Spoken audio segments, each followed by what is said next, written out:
here in Cherokee is we really wanted to focus on the North Carolina Cherokees in the Trail of Tears. From Brett's opening statements this morning about the roundup and removal to Fort Armistead, where we know 3,400 or so Cherokees ended up passing through on their way to Fort Cass, North Carolina Cherokees, to the other presentations by T.J. Holland and Lance Green, focusing on the Cheoah and Valleytown Cherokees. There are many, many stories of the Cherokees during removal. And when we were in Alabama at the Guntersville meeting, I started out talking to y'all about the Treaty of 1819 and how that would result eventually in creating the nucleus of those folks that would become the Eastern Band of Cherokee Indians. And so that's what we're going to focus on today, is telling you about the nation building efforts that grew out of an almost disastrous Treaty of 1817, 1819, and brought a new government, a new sovereign government here in North Carolina into fruition. I want to be sure, I'm doing this a little bit different this year. I want to be sure to introduce to you Mr. Tyler Howe, who's my co-author and co-presenter. He has a master's degree in Cherokee Studies from Western Carolina University and is just a tremendous historical researcher. We make him do archaeological report reviews about in the neighborhood of 3,000 a year, but he still loves to do research, and he's one of the best researchers I know. He's been doing additional work on the settlement patterns here in Soco Valley, and so this fed right into naturally what he was doing. If you'll start us off.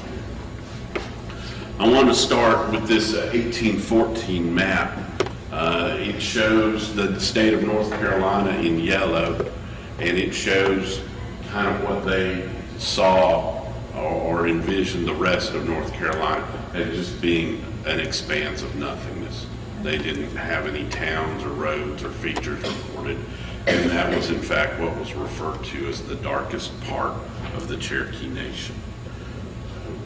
That's our starting point.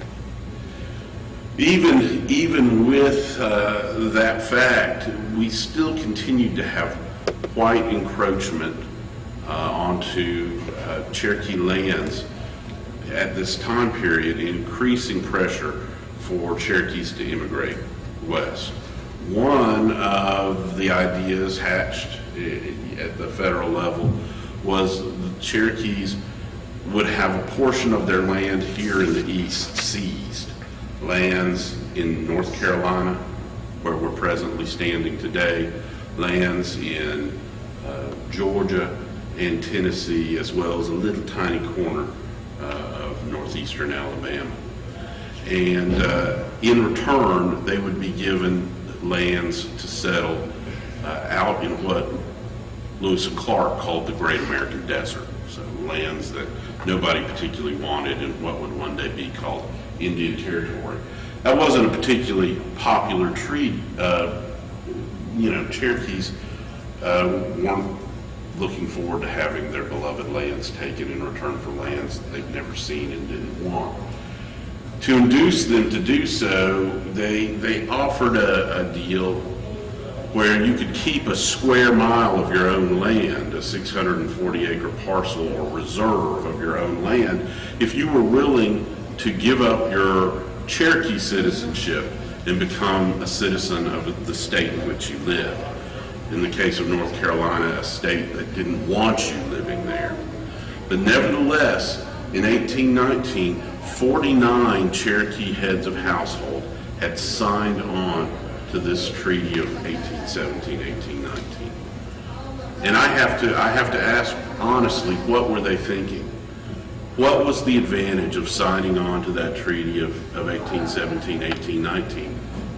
They had a chance to hang on to a square mile of their own land, lands where they once possess many miles. And to ratify that treaty brings a lot of questions forward. And Brett and TJ and Lance and Tyler and I hint at what was going on in their minds at this time. This particular reserve is the reserve of Kanati, and it is on the Tuckasegee River, and that where it says large branch there, that's Cooper's Creek. So when y'all went down to Gadua last night, you drove on Highway 19 right across the bottom of this reserve. And this is from the Armstrong survey map. Sadly, the North Carolina Cherokees were not allowed to keep their reserves. By 1820, many of the Cherokees were being forced off their reserves having been sold in county auctions to white farmers. So you have this period in the 1820s where you have a lot of Cherokees who really don't have a place in the world anymore. They can't own land in North Carolina because they're Indians. They really have said goodbye to their relatives in the Cherokee Nation as far as being Cherokee Nation citizens. And there's just not a lot of options left for these people. And so a lot of them try to file suit in North Carolina courts to get some kind of recompense, preferably get their lands back. One of the most famous cases is the 1824 case, Uchelo versus Welch, where they are struggling to get back these lands. I think it's important that I mention here, Treaty of 1817, 1819, 1820, this is the same time period where the nation, just on the other side of the Nantahala Gorge, where the Cherokee Nation is coming into existence. The National Council is in existence. They've met at Red Clay. They're forming a unified constitutional government to mirror and deal with the United States government. It's something very different than what these reservees are trying to do. This is Yoda Gasca's reserve. We ate dinner in the corner of there last night. Yoda Gasca is worth mentioning because in the 1820s, he was known as kind of a reprobate and a drunk. But he would become one of the leading men of the North Carolina Cherokees. He had an epiphany and changed his whole life, and it's kind of an amazing story.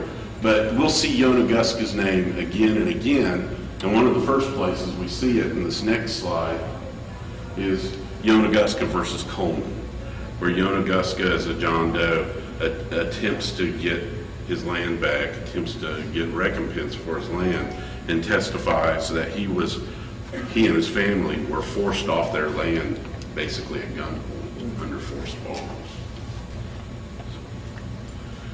So we have the reactions to these 1820s court cases from the reservees. And what we can see from this document, if you can see anything from that document, it took Tyler to translate a lot of it for me, is you see reservee Cherokees, some of them are leaving, going to Arkansas. Some, it just says they're going west. But many of these reservee Cherokees show that they are settling in Quallatown. They're settling down in Quallatown. This refers to the 1829 agreement that was struck with the state of North Carolina and the Qualla Cherokees, the reservee Cherokees. Romulus Saunders and Humphrey Posey, serving as federally appointed commissioners for the state, agreed to pay reservees, their wives, and their surviving children monies for the lands that were lost. So they didn't get their lands back in these court cases. They got a lump sum of money in this settlement. In most cases, it was about $250 per reserve that was lost. Gideon Morris, for instance, with the guardian of 3 Cherokee children, received $850. But it's with this money that the Cherokees decide to do something different. As Tyler's going to tell you, many of the reservees are gone, and it's their children, it's their descendants that are taking this money and doing something to create a home for themselves. Yes, sir. Is that our Yoda Gasca? Yeah, That exactly. In some of these, Yoda Gasca at the very top of the page, you can tell he's an important man because he's at the top. Then Will Noda, Long Tom, Kanadi, you got Nancy, who was the wife of Kanadi, and Junaluska, Junaluska, Uchela, and others. So these people are getting a settlement, and they've got a pot of money now and an opportunity to do something interesting with it. Tyler's going to tell you what they did that was interesting.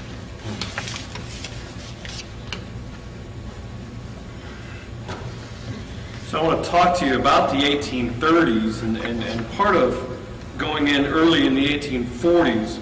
And the 1830s, in most Cherokee history books is the period of the removal crisis. The laws are being passed, the court cases out of the Cherokee Nation are happening. In western North Carolina, the 1830s are the period of the initial land purchases. And that's, one thing that's interesting is when you came here to Cherokee, you came onto the Qualla boundary. It is not a reservation. The sign says it is a reservation, but it is a boundary. And we're going to tell you kind of where that idea of a boundary came from. And it starts in the 1830s in this really interesting letter here from Will Holland Thomas, where he's talking about, later in life, about how you need to pay attention to what we've done for you. And he's writing to the children, to the heirs of those 1819, 1817 reservees. Remember what we did. And remember the contract I made with Yoda Gasca, an 1819 reservee, Will Noda, his brother, Long Blanket, also known as the Club, a reservee, Big Jack, and Tom Canott. Big Jack and Tom Canott are the children of reservees. And you're going to see that the 1830s really is a period of dwindling numbers of the reservees. These are the folks that are still alive at removal. So when the Army comes in here and the Army's saying, are you for us or are you against us? Are you going to be peaceful citizens and mind your own business, or do we need to round you up also? These are the folks they're going to. These are the ones that are left. But really, it's this multi-generational thing that happens, and it's really left to the children of the reservees. And we see this, for example, this is another portion of the 1829 deal, and we have Taha, children, and heirs of Yellow Bear. That's a really famous reservee that a lot of people use as an example in Macon County. Yellow Bear's reserve. Well, he's gone, by the time 1829 happens. But his children and his widow, they're able to get money from that. The children and widow of Little Deer, John Davidson and Tom Canott, they're going to get portions of this also. So you see that this is really a multi-generational thing happening. And this is happening at the same time that Russ said the Cherokee Nation is in infancy also. The nation is forming, the removal crisis is happening, and these guys are doing something totally different. This is an interesting thing here. This is a power of attorney for Will Holland Thomas in 1837. And if you read a lot about Eastern Band history, you read that Will Holland Thomas was the white chief of the Cherokees. Not at all the case. Not even close to being the case. At best, he was their lawyer. He was their business agent. He was their federal agent. He was able to move in and out of the Cherokee world, move in and out of the white world. So these Cherokees agreed that they're going to give Thomas the power of attorney to go after funds that they feel that they are due from the Treaty of New Echota, from the that removal fund that is set aside for the Cherokees east of Mississippi. Thomas is saying these North Carolina Cherokees are east Mississippi, thus they're due it. And who do we have? First one, Yoda Gasca, 1819. Long Blanket, 1819. John Davidson, Tom Knott. You know, you have these children that are pretty high up. Arnold Nietzsche is the child of Roman Nose, Titaniska, and a guy right here, Tiaha, are the children of Big Tom. And Big Tom, if you went last night down to Gadua and had dinner with us, that was Big Tom's reserve. Did I skip one? Yeah. So we see these group of folks right here. And these are really, you know, this is the next generation that's taking it forward, so that they are the ones that are going to take the leading role in this experiment of self-determination, this experiment of self-governance that's going to be different from what the Cherokee Nation is doing. An interesting point here that the whites that are living in the area, a person asked me a great question after last session. She said, you know, why did the whites help the Cherokees, essentially? You know, because the idea of the ancestors of the Eastern Band of Cherokee Indians is that they were refugees, they were people hiding out in the mountains, they were people living under the rhododendrons and eating roots and sap off of trees and stuff like that. That was not the case at all. You know, by the time of the Civil War, Quallatown was the most industrialized center west of Asheville. There was nothing. Franklin was forming, but Quallatown was it. And the whites in this area, the movers and shakers of the white areas, they're saying this community is temperate. They had the first temperance society in the Cherokee world in 1829. And we believe in the THPO that it is around that temperance society that Yoda Gasca forms in nearly every person's signs, man and woman, that you have the political nucleus forming. This community is temperate and industrious, and they're useful citizens. And they aid the whites in working the public roads that lead through their town. A large number of them have embraced the Christian religion. They have their own preachers. And this is another interesting thing, because, you know, when you go down to the Valley Mission here tomorrow, you're going to hear about Evan Jones and Bushy Head, and some of the other preachers that are down there. Those preachers were itinerant preachers, so they were circuit riding preachers. And in Franklin, Macon County, which is the largest contention of white population west of Asheville, west of Buncombe County, those are itinerant preachers. Those are circuit rider preachers. In Quallatown, they have their own churches, specific preachers for specific churches. They're also able to provide a considerable quantity of corn to the whites, without which many of the white citizens would have been compelled to procure corn from a considerable distance. So we can see, as with this slide and the next slide, that they are regarding themselves as permanently settled, they say. The Quallatown Cherokees say. They believe they are permanently settled. So as it's coming time for the removal to happen, the Quallatown Cherokees are distinguishing themselves from the Cherokee Nation folks. Even though it's just 15, 20 miles downriver, they're saying, no, we are different. And how we are different is we are doing something that's different than the nation's doing. We are organizing ourselves. The rich faction would say, to be Cherokee, you have to have the clan system, you know, the stories, the myths, all that, the Gadua way that Tom Bell talked about yesterday.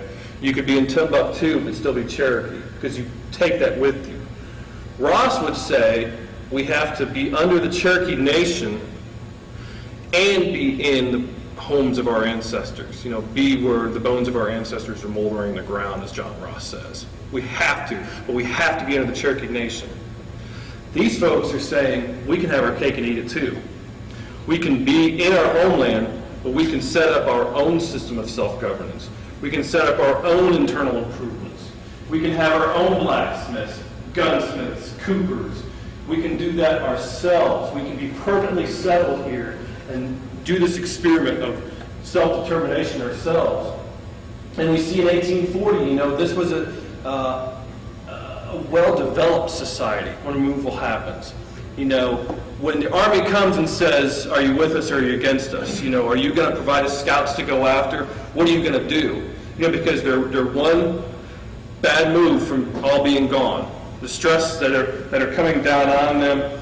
Thomas is saying again and again and again, my Oconaluftee Cherokees, even though they're not his Oconaluftee Cherokees, but these Oconaluftee Cherokees are different. And I will provide you runners, and I will provide you interpreters, but I will not provide you scouts.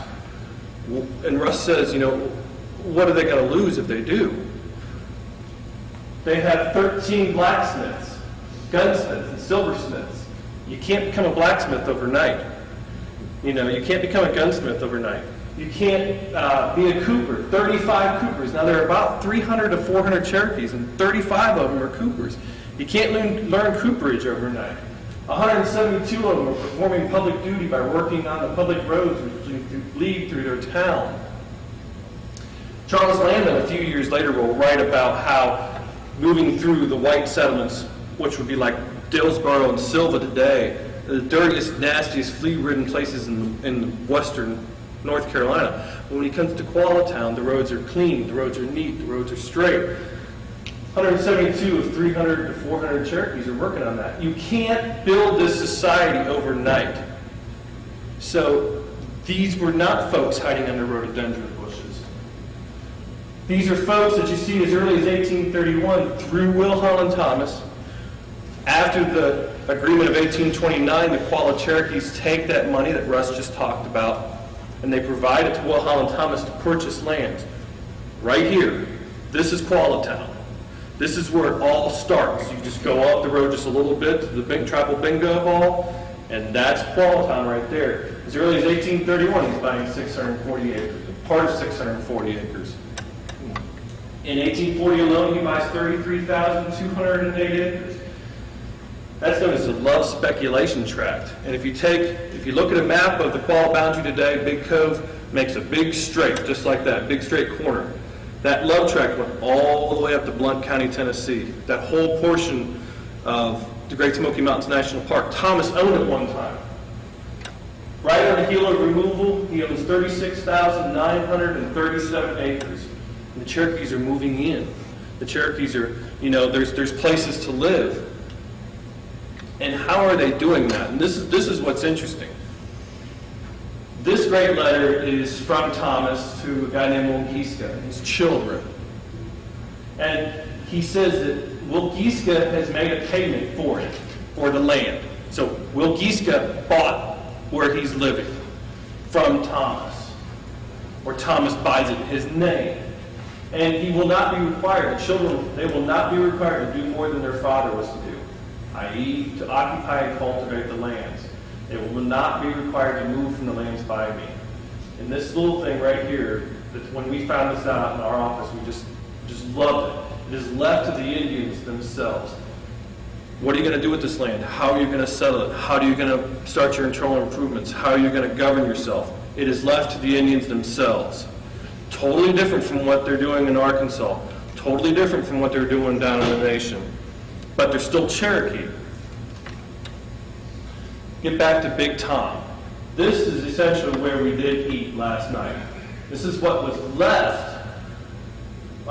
Andrew Welch buys it, and he buys this portion right here, about 170 acres or so. North Carolina says it's great that you signed that treaty in 1819 with the federal government, but this is before the Civil War, so it's the United States are, as opposed to the United States is. So North Carolina says, but you didn't sign the treaty with us. Too bad, get out of Dodge. So, but Big Tom's son, Tiaha, says, you know, what my father did was start this experiment in self-government, this experiment in self-determination. I'm going to take it forward. He is able to take, for $21.95 of his own money, for he and his family will buy 217 acres of land, and very good bottom land, basically where the old high school was in Cherokee. Just up Aquony Road, just up that way. Some of the best bottom land around. He will buy his own private claim. And when they surveyed the Qualla boundary in the 1870s after the Civil War, they set this land aside and say, this is Tiaha's. So they're doing this as a community. This is a great industrious community and an organized community, but you have Cherokees that are even saying, I'm going to make dang sure that this does, we are not removed, because the stressors are, are we going to remove, are we not going to remove, what are we going to do? And Tiaha says, I'm going to buy the land myself.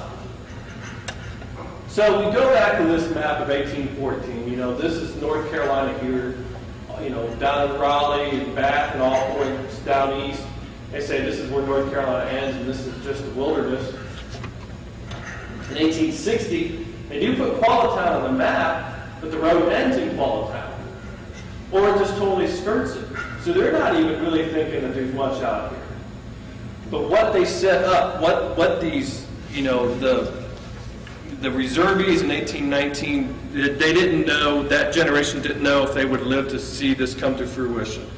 Would they even see the fruits of signing that treaty and taking that experiment forward in self-determination and self-settlement? The children, though, would set this up. We are right about here now. And you can see along Soco Creek, there's the old mission, one of the early political centers. They've got mills set up down along Soco Creek. They've got schools set up, private claims set up. Tiaha's private claim is right about in there. You've got private claims all the way down through here. Every dot is a Cherokee farm and a Cherokee school. And right here is Quallatown. So for Cherokees, Quallatown was not it. This was what they set out to establish. And I just want to reiterate that when removal happened, when the stressors of the government saying, how are you different? Wool and Scott tried their best to recognize that the Oconaluftee Cherokees, that the Qualla Cherokees were different. How are you different? They were not all hiding under rhododendrons. They were not all eating snakes and the bark of trees. They were industrious, a temperate community. And they built and advanced that infrastructure and centralized their government. Thomas talks about they want to create these new settlements and these new settlements and these new settlements. And this way of life that was different from what the Ridge was saying and what Ross was saying. And they did that as a committed community, not as a group of disparate individuals.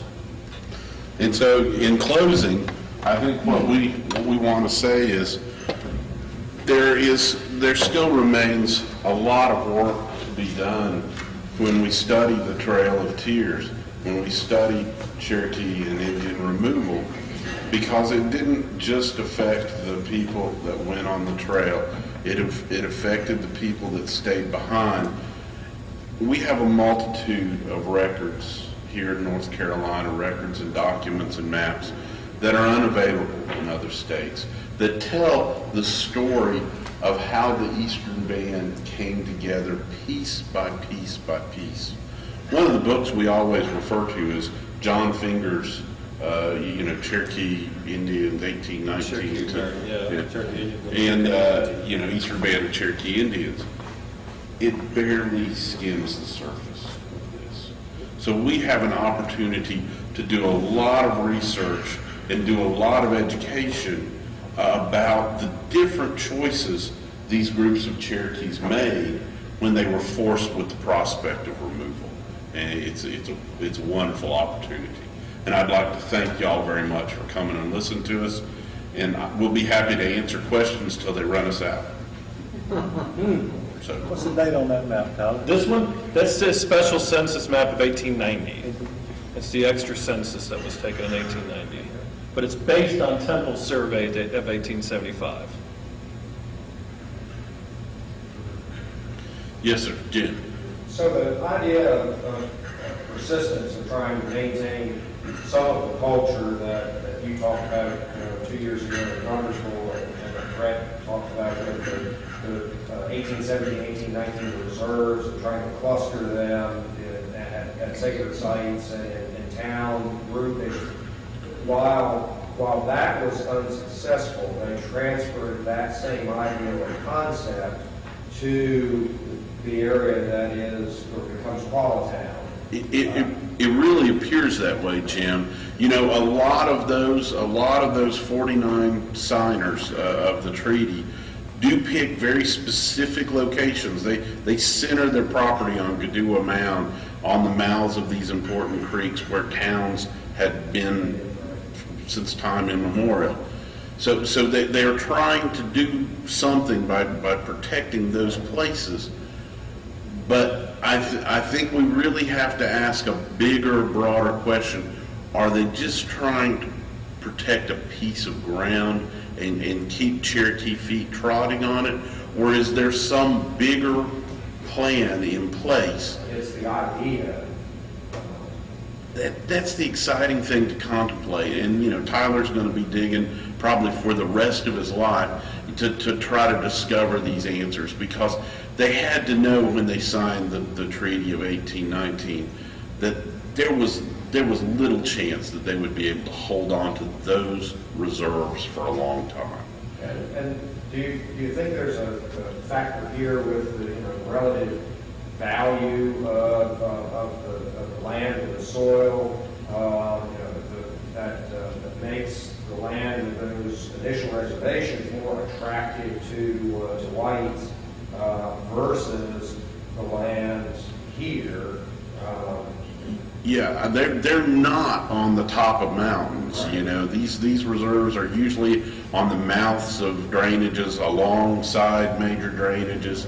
The floodplains, Yeah. the rich agricultural fields that are still evident to today. But still here, they make a market economy. If in 1840 they they've got mills and they've got 35 coopers and not forget how many. Mingus Mill up at the national park was bought by, is it Big Jake? Was it Big Jake? That, I mean, Yeah. Mingus buys it from Big Jake. From Cherokee. I mean, it's a Cherokee churn mill or whatever. Tub mill. Tub mill, before it gets rebuilt eventually.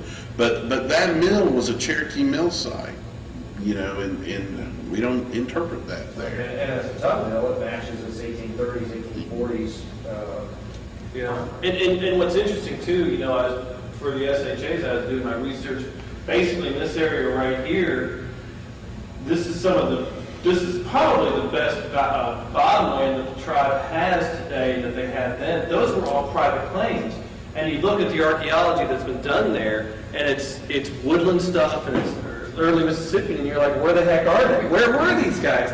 And you read Landman, and they're like examples of where they have to tie themselves to the rocks just to be able to hoe. They're way up on, you know, these 20-degree slope farms and stuff like that.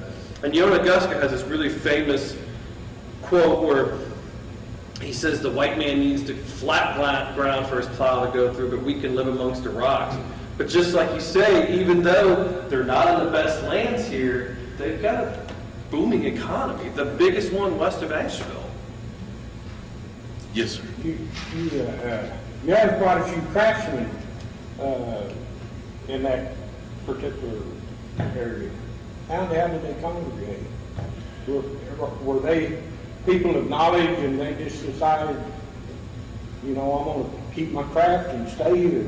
Yeah, I think that there were white communities on the periphery that were using that knowledge. They were coming in and they were living, and they were working with these people that were well established. You know, these families had been doing these kinds of things since the American Revolution. So they had a pretty good coexistence with the white people right there.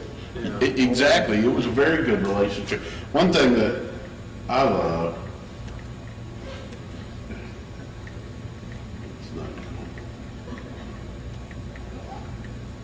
I don't know why it won't go back. There it is. Yeah, if you look up at the top, it says idiots and insane persons, 0. So clearly Tyler and I weren't alive. Yeah. But you know, that's a pretty good indication that the community, the white community, regarded these Cherokee citizens as friends and neighbors. Yeah. They were highly prized neighbors. And until 1870, another step forward in telling the story is Birdtown was its own community with its own townhouse, with its own mill. Raven's Place, or Big Cove, was its own community with its own townhouse, with its own mill. You know, and so until the formation of the Eastern Band in a body politic after the American Civil War, each community had these things. And so you can take these numbers and you can split it up amongst probably 5 communities. And then you can see how there's 7 communities, how it's filtering out. If I remember right, the Treaty of 1817 and 17 was written first, and 19 was brought about to correct the discrepancies in 17. Yeah, 17 was so unpopular, they had to try to Were get these the only reservations that were allocated at that time in North Carolina? those 49 reserves. Yeah, they're 49 reserves. Nowhere else in the rest of the, that was a removal treaty. Yeah, They were that trying to encourage them to go to Arkansas. Yeah, and you know, to tell you the truth, sir, I don't know how this affected the Catawbas and any other North Carolina Indian tribes, but there were 49 North Carolina Cherokee families that took out reserves. And you know, another thing too that's interesting that Russ pointed out one time when we first started doing this, Thomas makes this statement: the plan adopted for the civilization of these Indians is different from any other adopted in the United States. The plan, their customs and amusements are not interfered with except so far as they are found to have an immoral tendency. They love to gamble, like with stickball and stuff like that. They loved it, loved it, loved it. What's interesting, though, you know, Thomas says with Gasca, you know, it is left to the Indians to do themselves. Who's the federal agent for the Qualla Cherokees?